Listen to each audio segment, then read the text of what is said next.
He who stands aloof runs the risk of believing himself better than others and misusing his critique of society as an ideology for his private interest, meaning he who actually always stands above and aloof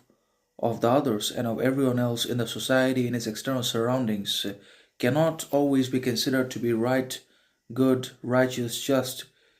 equal all the time, because he may also be exercising and developing ignorance, arrogance, stupidity, vanity, pride all the time under all circumstances and situations in his actions, ideologies, thoughts, words, successes, and that's why he always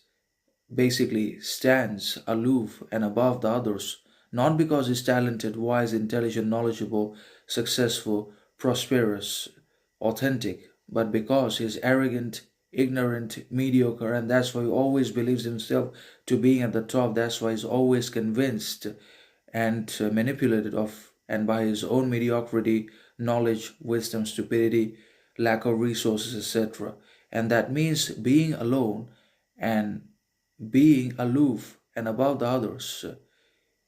does not always have to do with talent, sovereignty, distinction, individuality, dignity,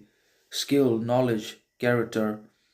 sovereignty, and other qualities. And that means being in solitude or being alone cannot always be considered to be right or great, because he's going to use all of his own reasons, theories, discoveries, and explorations as justifications, not only for his own state of solitude, but also against the healthy, productive ideologies, peoples, and places of the external societies and outside worlds and public places, even if they are right, just, equal, fair in their treatment, behavior, action, success, then also the man that stands aloof, above, alone all the time is going to consider all and everything to be wrong, vicious, evil, vile all the time, not just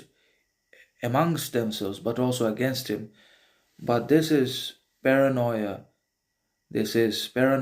and delusion, ignorance, arrogance at its peak. And that's what happens to most people in the society. They believe that if they have possession, wealth, success, significance, money, riches, validation, attention in their lives, then they're everything. Then they're above the others, that they're superior, supreme, untouchable.